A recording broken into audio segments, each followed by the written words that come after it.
अस्सलाम वालेकुम व्यूअर्स, मेरा नाम है डॉक्टर गुलजमान और आप देख रहे हैं मेरा यूट्यूब चैनल। आज हम जिस टॉपिक के बारे में डिस्कस करेंगे, जिस डिजीज़ के बारे में डिस्कस करेंगे, उसका नाम है ब्लेफाइटिस। अब ब्लेफाइटिस क्या होता है, तो मैं आपको थोड़ा सा आसान लफ्ज़ों में समझा देता हूँ। ब्लेफाइटिस बेसिकली एक डिजीज़ है हमारी आई की। अब ये होता कहाँ पे है, ये कौन से आई के पार्ट पे होते हैं? हमारे आई लैशेज होते हैं, जहां से आई लैशेज निकल रहे होते हैं, वहां पे ये ब्लेफाइटिस पड़ा होता है। अब ब्लेफाइटिस को और आसान कर देता हूं कि ब्लेफाइटिस उसको कहा जाता है कि अगर हमारी आई लैशेज के ऊपर डैंड्रफ के, खुश्की के स्केल्स मौजूद हो, तो उसको हम ब्लेफाइटिस कहते हैं।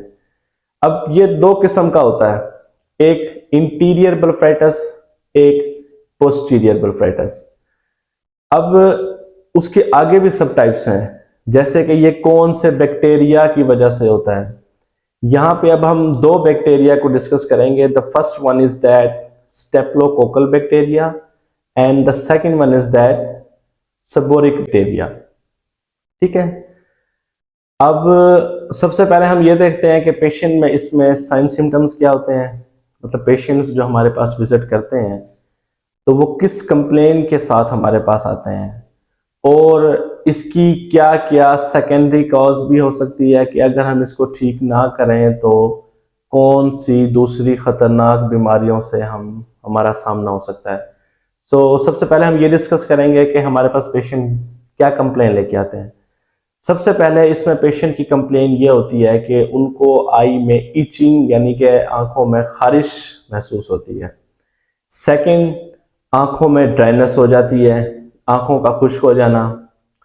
थर्ड, आंखों में समटाइम्स स्वेलिंग भी हो जाती है। और fourth and the last one is that कि आंखों के अंदर रेडनेस भी आ जाती है इसकी वजह से।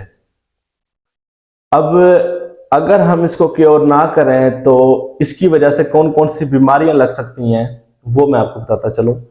सबसे पहले पहले ये अगर हम इसको क्योर ना करें तो इसमें स्टाई बन जाता है, स्टाई, जिसको आम जबान में आंख की आनड़ी भी कहते हैं। आंखों में दाना बन जाता है लिड के ऊपर। मैंने पिछली वीडियो में उसको डिस्कस किया, आप वो जाके वहां पे देख सकते हैं। आप लिखेंगे व्हाट इज स्टाई तो वो वीडियो आ जाएगी।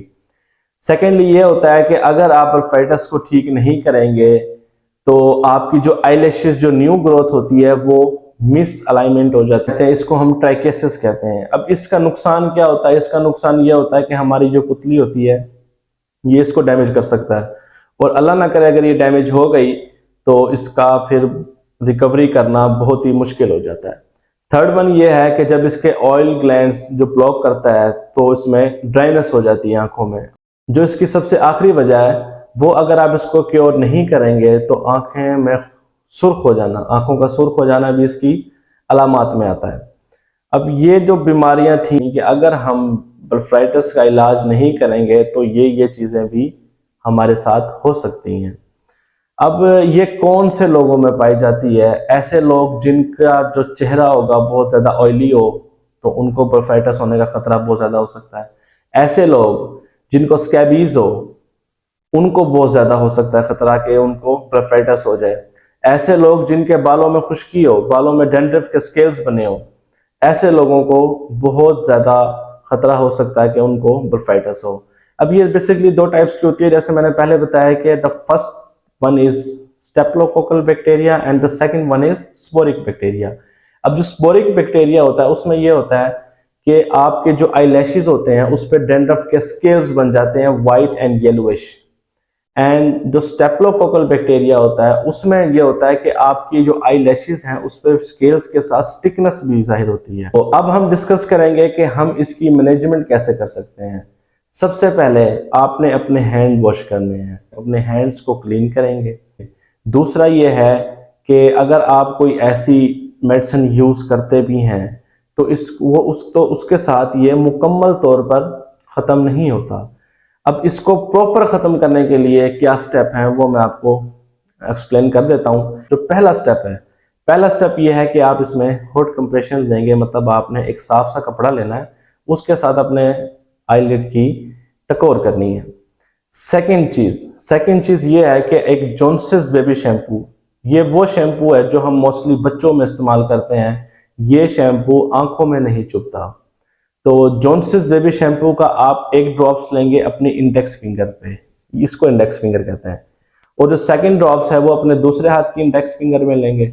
देन उसको इस तरह रब करेंगे कि वो झाग की सूरत इख्तियार कर ले। जब वो झाग बन जाएगा फिर आप उसको अपनी आई पे अच्छी तरीके से जेंटली का मतलब होता है कि इतना ज्यादा नहीं कि आपने ऐसे ऐसे रगड़ देना, नहीं, जेंटली आपने रबिंग करनी है, बिल्कुल आराम से इस तरह। जब आप उसकी रबिंग करेंगे तो इस शैम्पू का मकसद ये होगा कि वो जो उसके स्केल्स हैं वो उसको रिमूव करेगा, जो जमे हुए हैं डेंड्रफ के स्केल्स। ये Johnson's baby shampoo is the most important part in the treatment of ब्लेफाइटिस।